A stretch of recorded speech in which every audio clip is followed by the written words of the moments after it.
Hey guys, we're still busy collecting materials for the haunt, but right now I'm kind of focused on some of the paperwork or the behind the scenes stuff when it comes to the website scheduling and paperwork we need for volunteers. I went ahead and set up a 2 month schedule for what a couple deadlines that we need to go on. I wanted to kind of go over that with you real quick, just so you know what's going on. This Saturday will be your first volunteer meeting. It's kind of a meet and greet. We don't have a whole lot of volunteers already signed up. Hopefully that'll change soon. If you're local in Port St. Lucie, you want to volunteer, go to our website at agoodfright.com, fill out our volunteer form, and then we'll be in contact with you. But this Saturday at 7 o'clock will be our first volunteer meeting. It'll basically be a meet and greet. We'll toss around some ideas, kind of get a good feel for the volunteers that we already have and when they will be able to work. In 2 weeks, we have a second volunteer meeting, which will be based on non acting volunteers. These will be the volunteers that are going to be working crowd control, security, ticket taking, things like that. Um, the 26th of September will be our deadline for construction. This is the basic construction of the haunt. The walls, the skeleton, of the actual halls should be completely done and completed by the 26th, ready for the roof to go on. The roof is obviously the last thing that we put on before we actually decorate.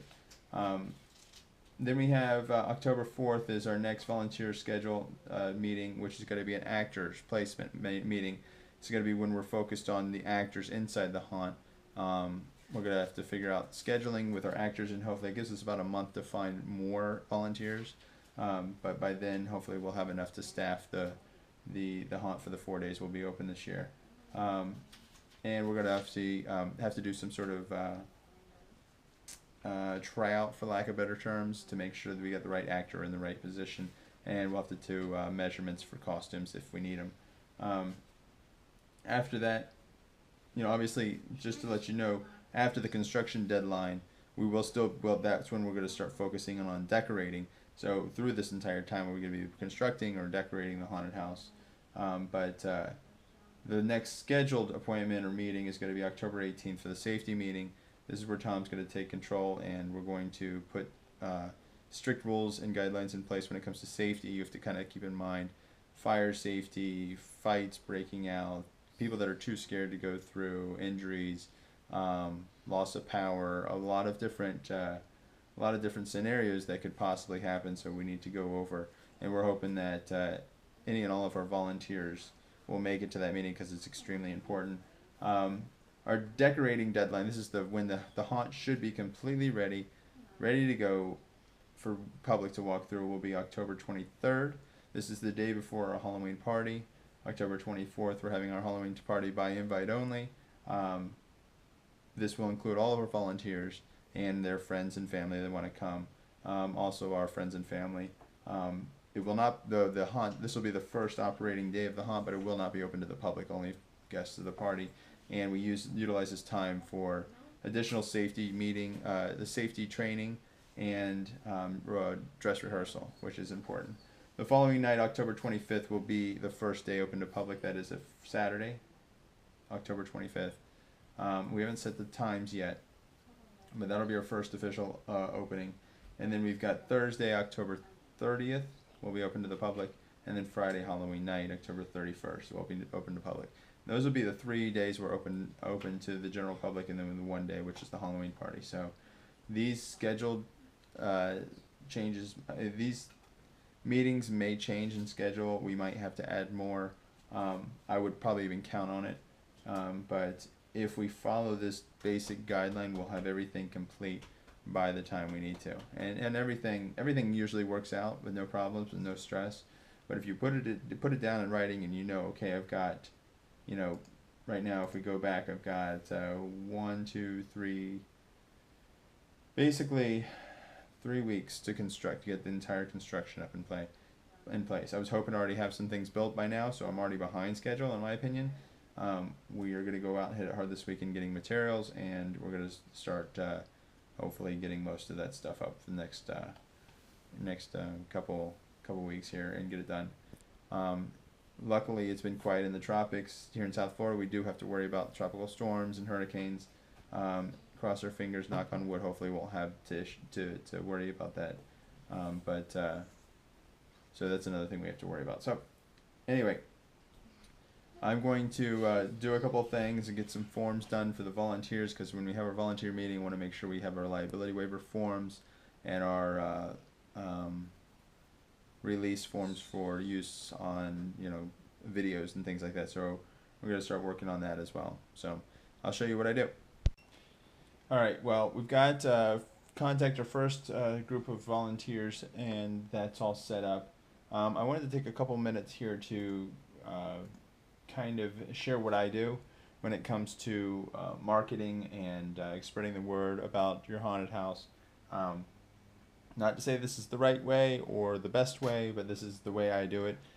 If you're starting a home haunt, or if you're doing something and you're not doing something like this, maybe you can use these ideas to help draw some business to your haunted house. I mean, we work all pretty hard to get to build these things, and we want as many people to enjoy them. So, what I did, obviously, you go to Facebook, you create a Facebook fan page, and then you post a lot on there to keep people, interested in what's going on. Also, I have set up, and you're watching this on our YouTube channel. Um,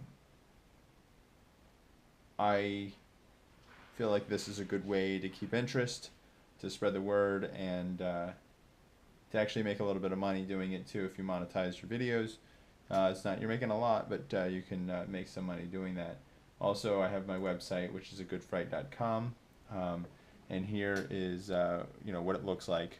Now, my website is run off of Google Sites, which is a free, as you see the website here, is actually sites.google.com/sites/agoodfright. Now, I used the Google Sites platform to build the website. Very plain and simple, easy to use. It takes a little, just custom, a little time to get it to the way you want it to. But you're able to change the background colors and pretty much do a lot with your site that you want to do. I use Google Docs for my volunteer form. I use Google Calendar for the embedded calendar and events. Also, I have another form where you can actually, I'll show it to you. I believe this is the form that people can use if they know of another haunted house locally or another event going on. They could basically submit their information, and I'll post it on the website, on the calendar, and people use this not only to find my event, but to find other local haunters, hay rides, festivals, anything that's Halloween related. I'll throw it on this website just to generate more traffic to the website. And the more people that come to the site, the more people that come to eventually come to your haunt. Again, I use Google Sites, and then I go to GoDaddy. I bought the domain name. It cost me like $12 a year, and I just have that domain forwarded, which is agoodfright.com, forwarded over to the sites page. So that is my suggestion. Always have the website, play with it, enjoy it. It's pretty simple once you get to once you get to know it, and it is very beneficial. So. I love Google and all their tools. I use Google Voice for a specific Fright line, basically a phone number that I can use for texting my volunteers. And if anybody wants information about the site, instead of giving out my personal cell phone number, I can give them that Fright number, and they can contact us that way. And then you obviously set up your own email account, which is agoodfrightfl@gmail.com, and there's a lot of tools that you can use on Google that is already taken care of, and it's really nice and convenient to use. If anybody has other suggestions that work well for you, I would love to hear them. I'm always interested in other things I can do to generate more traffic. I obviously know the Instagrams and the Vine and all the other social media networks that you can go to generate more business. And I had thought about that, but that's a lot to keep up with, in my opinion. And I might continue, but right now we're just on Facebook and we're on YouTube. In my opinion, that's enough. But we might use some more. Also, just caught my eye here. I have a little site counter that tracks the locate or how many times people visit my website, and there's a lot of cool things you can do. The one I use, whether you might use this or not, but the one I use is StatCounter. StatCounter.com. You can you just do this here, and I've got a bunch of different websites, but right now I'm not getting a lot of hits on my website, on my haunted house website. It says 2009. It just hasn't renamed it, but I can kind of generate, I can see how many people are visiting the site, and if you click on that, you can kind of figure out where they're coming, according to their IP address, if they're local, if they're across the country. So it's a lot of cool information you can do there. And then I told you that on YouTube you can monetize your videos to make money. Look into that. Google AdSense is where I started, and you can actually generate income from your website too if you get people coming on by putting an ad on your website as well. Pennies, but every penny counts when it comes to us home haunters. So I hope this information helps. And like I said, if you have any information, throw it down in the comments. I'd love to hear it. Anything that you guys do to help generate more traffic or to generate more money or whatever the case may be to help the haunt. Well, I didn't get a lot of the stuff I had kind of planned on doing today, but I wanted to kind of show you a couple things that I'm using. If you're not familiar with the LOR or Light-O-Rama system, we're going to be using it this year in the haunted house. Now, 3 years ago we did use it, a little part of it in the haunted house, and it seemed to work very well to try to keep the lights in order or doing what we want them to do. This year we're going to step it up and actually time some of the rooms to a sequence that's going to need to be started when the people enter the room, and then with the programmable lights and the sound effects that we're able to do, we're going to be able to add that extra that feature to the haunt, which is really exciting. Also, we are going to be integrating a Halloween show outside for the queue line to include music videos of some of classic Halloween songs or Halloween themed songs, along with some Christmas lights that are timed to music to dance with the music. So I'll be showing what I do there as well, so you kind of have a good idea of what to expect. Now I'm going to show you real quick a video. I'm going to take a video of my computer screen of what I've done with some of the Light-O-Rama programs for Christmas anyway. And I think earlier in the video I had mentioned that I do run a Christmas channel showing the Light-O-Rama product, and in other projects I do for the holiday season. agoodlight.com is the website name, but my YouTube channel is actually Crazy Christmas Crew.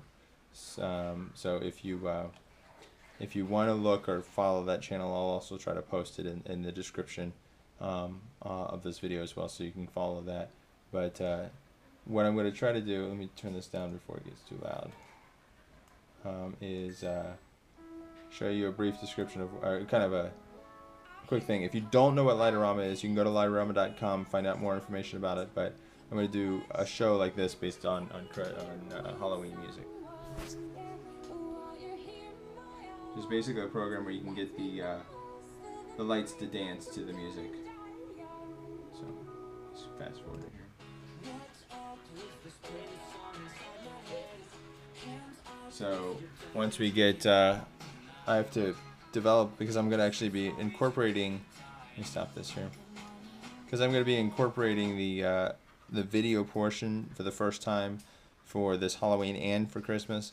I'm having to create the video files, and I do things, what do you call it, illegally? I call it frugally or cheaply. I don't like to pay for the music videos per se, to go out and buy them and find them. So I'm going to finagle a way to create the file, the video and audio file, so I can use that for my show. So I've got to figure out exactly how I'm going to do that. But I'm going to try to work on that tonight and get some of that done since I have some free time. Alright, not sure how well you can see me in this video, but we're trying to do it the old-fashioned way. I've just got one of my digital cameras pointing at the screen. Let's try to find a program that would be able to download the actual video. It's becoming a little nerve-wracking. I knew I had a way to do it before. Can't do it that way anymore. There's programs that claim to be, but I'm a little nervous about downloading something I'm not sure works.